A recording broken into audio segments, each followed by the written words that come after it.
Yeah, and we clarified probably before to viewers watching that this isn't actually one sixth former interviewing another. Yeah, exactly. It's probably worth it. In fact, it probably looks like a student interviewing a high school student. So, is that a Macaulay Culkin lookalike? Anyway, sorry. So how did you find A-level politics today? Yeah.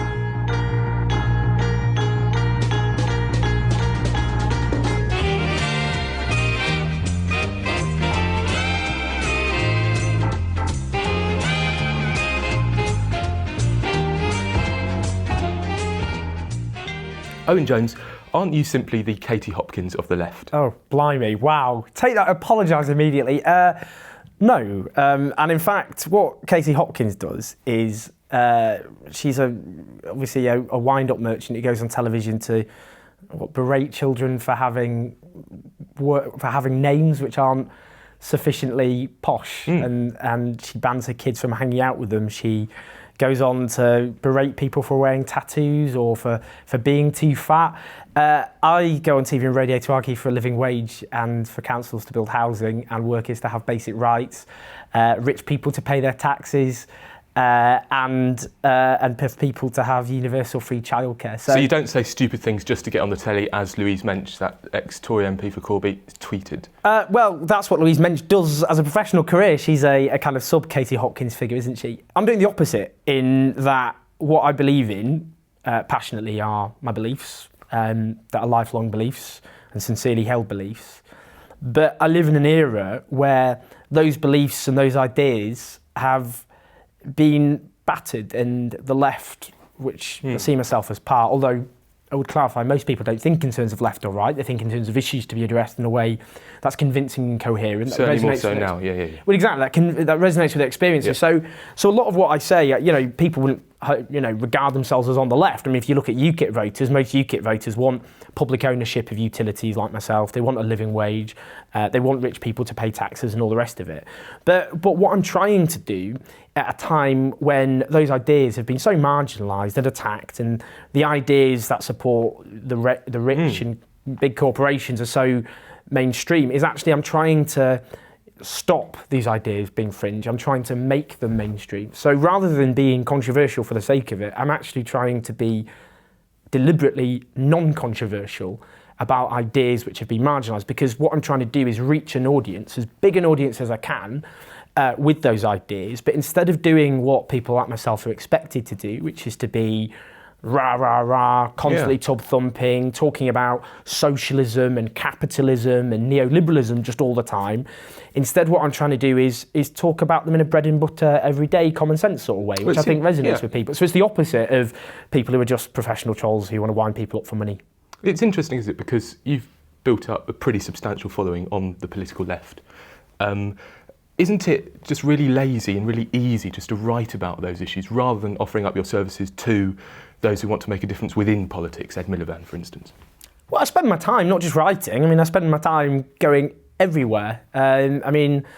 This weekend I was in Dewsbury, in Otley, in Leeds, up in West Yorkshire. I'm in Manchester tomorrow, Birmingham on Thursday. So I spent my time amongst people, and what I'm trying to do is try and get people, instead of being members of the biggest party in the country, which isn't Labour, all the Conservatives, all the Liberal Democrats, it's the yelling at the TV party, instead of just being angry and all people's anger directed at their neighbours, as those in power always want us to do, immigrants, public sector workers, benefit claimants, the unemployed and so on, instead to be angry at those with power, those who run the show, but also to organise and do something about it. So rather than just sitting on the sidelines churning out a few pieces about how rubbish things are, what I'm more interested in doing is trying to, however limited or modest an individual can ever do, I'm someone who believes that change happens because people organise together. It's not, kind of gobby, prepubescent looking writers who change the world. It's people organising together from below. That's the tradition of this country. You're yelling at the TV party, though. They're never going to win an election, are they? I suppose maybe you don't want that. Well, I want to change society, and part of that is obviously putting pressure on the powerful. I mean, when I say the yelling at the TV party, these are people who feel angry and frustrated and disenchanted and disenfranchised, but they don't know what to do. And for me, it's just to say to people, to try and break the resignation that's so pervasive. Because the problem is that defenders of any unjust status quo, what they want us to believe is that injustice is like the weather. You can complain about it raining, but there's nothing you can do about it. It's just the way the world is. And that has to be shattered. Because my belief is all injustice is created by human beings, by people, and thus can be removed by human beings. Okay. But people need to have hope, because without hope, people become resigned, or they turn their anger on their neighbours. And it's the politics of envy that the powerful promote, which is that if you're a low-paid worker, you should, whose wages are being cut by your boss, whose in-work benefits are being slashed by the government, that you should not be angry with your boss or the government. You should envy the unemployed person down the road, living in a mansion made out of widescreen television sets, or you can't get a secure job because they've been stripped from our economy, that instead of being angry with the powerful, you should envy the immigrant getting the job of the home that should be yours instead. And that is, it's the politics of divide and rule. They're telling people you've been robbed, so your less deserving neighbour should be robbed as well. And for me, it's a case of that has to be challenged. If there's going to be any change in this society, to make it a society run in the interests of working people who make up, obviously, who keep society ticking, rather than a racket for a small few at the top, then we've got to break that resignation. So that's all I'm interested, doing. It's about the politics of hope, not the politics of fear and despair and resignation. Do you honestly consider it right-wing, or perhaps just wrong, that celebrating the work ethic, ability and success of, for instance, working class children through grammar schooling, you think that's wrong? Well, I think grammar schools write off working class kids. No one, when they call for the reintroduction of grammar schools, no one says they're calling for the reintroduction of secondary moderns, do they? Which is exactly what they are doing. That's what we had. At grammar schools, only a very small proportion of people from working class backgrounds ever made it in. And actually, if you look at how well they didn't do well. Because how well people do educationally has so much to do with social and economic inequality. And if you want a damning indictment of the grammar school system, look at Kent, because Kent still has selection. And in Kent, the outcomes for poor children are very bad indeed. Far worse than places like London, where there's a comprehensive system. So the whole grammar school idea needs to just be knocked on the head. It's anti-aspiration. It writes working class kids off. It's good for... With comprehensive schooling, we're all treated the same. We all get exactly the same education then. Is that what you're saying? Well, I want everyone to have a good local school, if that's what you mean. And that means constantly improving our education, rather than saying to people at the age of 11, you're never going to make it, off to your secondary modern. You're not going to be treated as well as other people, and that's predominantly working class kids. Rather than, in Kent, what happens is middle class kids, they spend lots on expensive tutoring before the age of 11 to make sure their kids get into the grammar school. So what we need is good local education, but if we're going to deal with education inequality, which I want, because I want people to aspire to the best, whatever background they have. Which is why, for example, I don't believe in saddling people with debt and punishing them because they want to go and aspire to a better education, or scrapping the education and maintenance allowance to encourage people to stay in that education. That's about aspiration, by the way. But also, we need to deal with diet, people with poor diet, people turning up to school hungry. That has a huge impact on how well people do. Is this all about spending and spending and spending then? Well, it costs money for people to do badly at school. It costs money when children can't fulfil their potential. It costs us money in terms of the impacts it has on people's health and their well-being, on the fact that people don't end up getting secure jobs. That costs us billions of pounds as a society. The real thing we should be doing, the real approach should be to deal with our grotesque levels of inequality. And if you want to talk about people being trapped in terms of the problems with social mobility, well, take the media, which I work in. Give that as an example. Yes, there's a decline of local newspapers, which mean that children from working class backgrounds who aspire to be a journalist, that used to train those people up when they left school often. That's a harder thing to deal with. But what about unpaid internships? What about the media being dependent on an army of unpaid internships where you have to live for free? In London... Tell me about it. Well, one of the most expensive cities on the face of the earth. How on earth do people who are talented but not from privileged backgrounds defy those odds? It's very, very hard to do. And that means we discriminate on the basis not of talent, we discriminate on the basis of wealth. So if you can do it, then can't anyone do it? Well, firstly, in terms of, I guess, how I ended up in the media, firstly, I'm not some sort of working class hero. My dad was a local authority worker, my mum an IT lecturer at Salford University. Would I have been able to afford an unpaid internship? Absolutely not. No, of course not. Only people, as I say, from very prosperous backgrounds could afford to go to London and live for free and do an unpaid internship, and I'm not someone from that sort of background, and despite, obviously having grown up in better circumstances than most people, including people obviously I grew up with. But no, I mean, in terms of my story, it was kind of, I didn't want to be a journalist or a writer, to be honest with you. I wrote a book which just happened to do far better than people expected because of the timing, Tory government, austerity, economic crisis and so on. And off the back of that, I was asked to write articles for various newspapers, go on TV to talk about it, and then it just branched out from there. So obviously you'll always get people who've circumnavigated around it, and I always encourage people when I go to schools and sixth forms to use social media, to blog, and to find ways around the unpaid internship system. But as long as we don't see the solutions to the problems of this society is we'll just take a few kids from poor backgrounds, parachute them in at the top, and that's the job done, that's not good enough. We need a far more equal society than the one we have today. But as I say, the idea, something like grammar schools, which are probably one of the best engines of inequality imaginable, which write off poor kids, is a solution, I think, is nonsensical. What about abolishing Oxbridge then? Because I know you've said, what have we got? Oxford University, you've described it as a training ground for the next generation of the establishment that reeks of public school ethos. Would you seriously like to see Oxbridge abolished? Well, the point I made in that, there was a blog post from 4 years ago, and the point, because I went to Oxford, and the point I was making was that was the system, the Oxbridge system. Yeah. In the sense, look, the last thing I want to do is discourage people. Like, I went to a Northern Comprehensives, and to go from a Northern Comp or any comp and get into Oxford is defying large odds. You're going ahead there of people whose parents have spent a huge amount of money on their education. But I want, I don't want to discourage people from those backgrounds from applying to Oxford, but that's actually what I'm arguing. So what I argued in that piece was that instead of the interview system, where at the moment is dependent on grades and on how well you do in an interview, I would automatically enrol the brightest kids from working class backgrounds and comprehensives. Because, for example, take Ashington, it's a former mining village I've gone to in the northeast, and the pit closed in 1986, and the community's never recovered. Huge unemployment, huge deprivation. If you end up getting 2 A's and 2 B's at your A-level at Ashington, you've done a lot better than someone who gets 4 A's at Eton, and that needs to be taken into account. So I would automatically enrol those young people. Often what happens is, people I grew up with who were very bright, often they wouldn't even dream of applying to Oxford or Cambridge because they thought they had this idea of it being full of people from, kind of hurrah, Henry, caricatured, all going hunting at the weekend sort of background.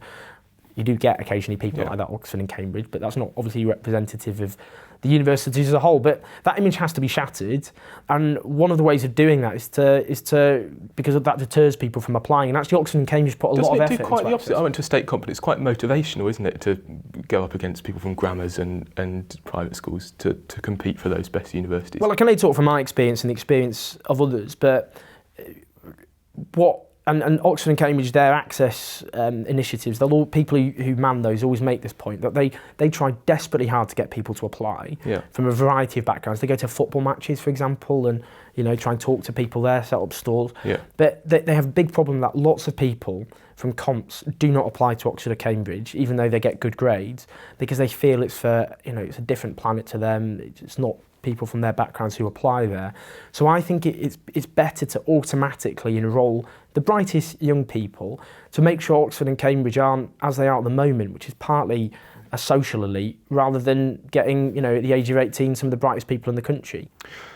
Why is a country's success, do you think, measured solely on its economic prosperity rather than perhaps the happiness of its people? Well, I think you need a bit of both, obviously. I don't think there's this idea of, as long as people can be poor, as long as they're happy. If you live in poverty, you live less, literally. Your life expectancy is far lower. Not just between countries, but if you grow up, for example, in Glasgow, Calton, the life expectancy there is in the early 50s. It's lower than the Gaza Strip.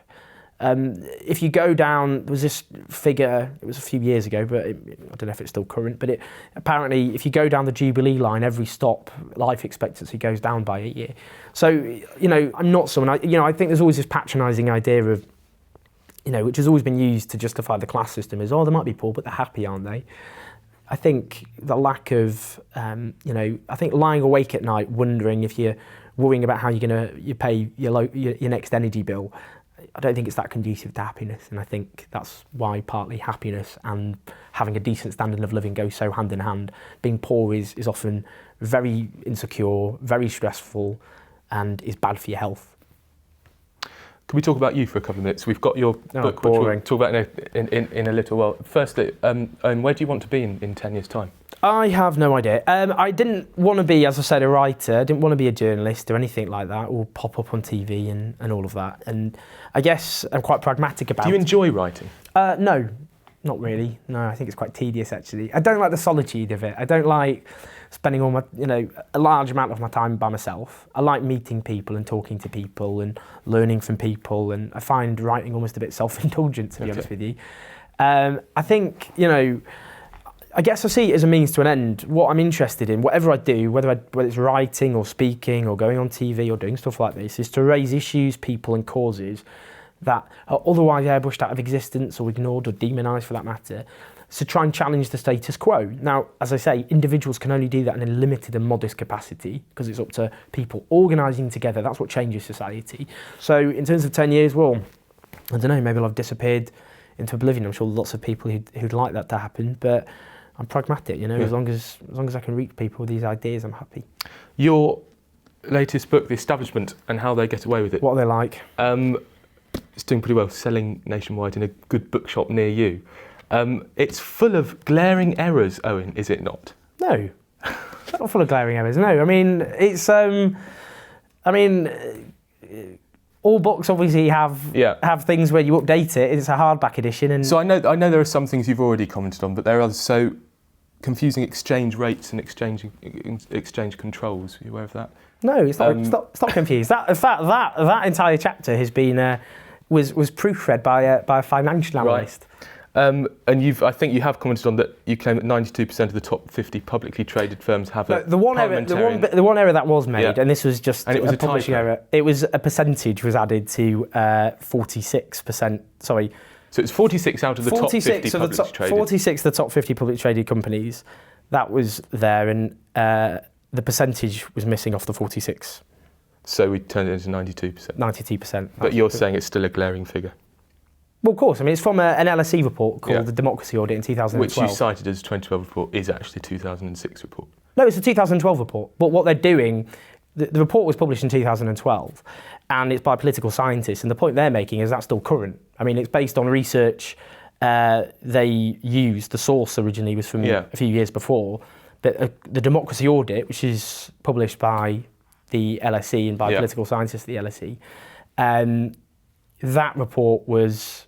I mean, their point as political scientists is that they're not historians, they're political scientists, and therefore those figures are that although obviously they haven't got more up-to-date figures than that, they still use that themselves. This is what they'd argue as political scientists. So they're using the figures. The issue that is a big problem with our political system, as it is with political systems elsewhere, is a revolving door between politicians who then end up working for companies who have a stake in their fields. So elsewhere, you attack private schools, talked about that a tiny bit, saying that they benefit the wealthy to the tune of, I think it's £88 million per year through tax breaks given. But by sending their children to private schools, are parents not saving the population substantially more money because they are not using the state system to which many of them would be entitled? Well, firstly, they're completely dependent on the state education system because we all depend on the state education system, given as a society, everyone are workers who keep society running. If you're an employer, your workers are trained up by the education system. Everybody depends on the education system. So what we pay in isn't just for us or our children, it's also because society wouldn't function unless you educate the workforce. We'd pay in far more if those parents didn't send their children to private good, school. and this is what the OECD points out. The OECD did a study, and others have done a study as well, that it's good if you have a mix of people, because what that does, if you have people from affluent backgrounds with high levels of cultural capital, because that raises the educational level of poorer kids. So that improves, if you like.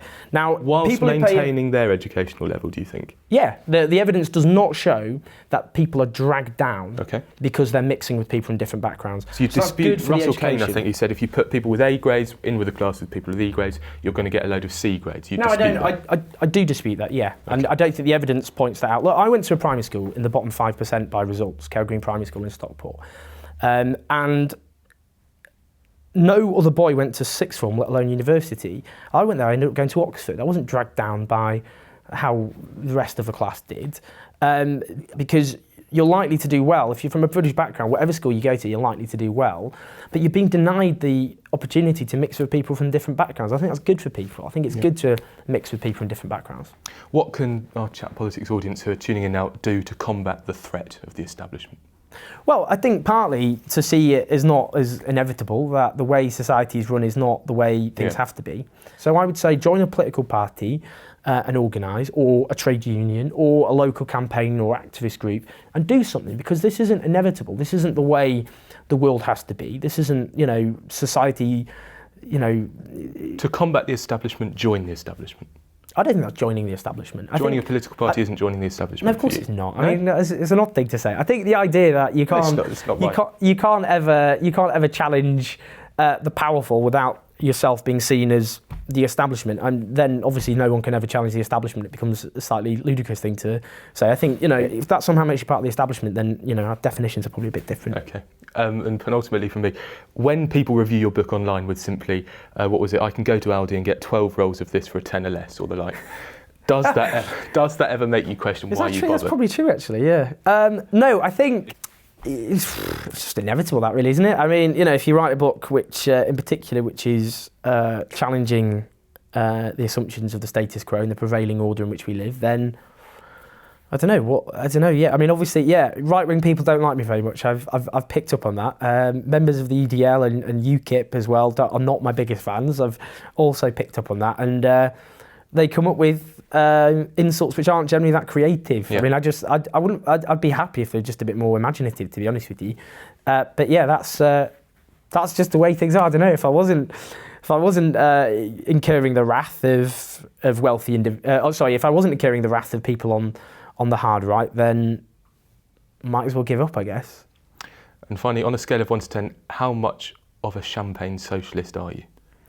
Well, I don't really drink champagne, so that doesn't really count. I think I've been to a couple of do's where I think they might have had champagne in the float just because... 3 or 4?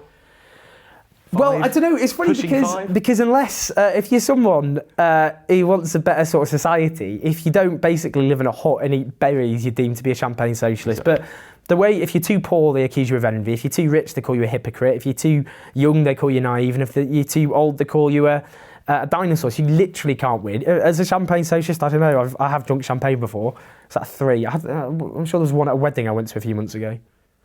Prosecco socialist. Owen Jones, thank you very much indeed. I really appreciate it. Cheers.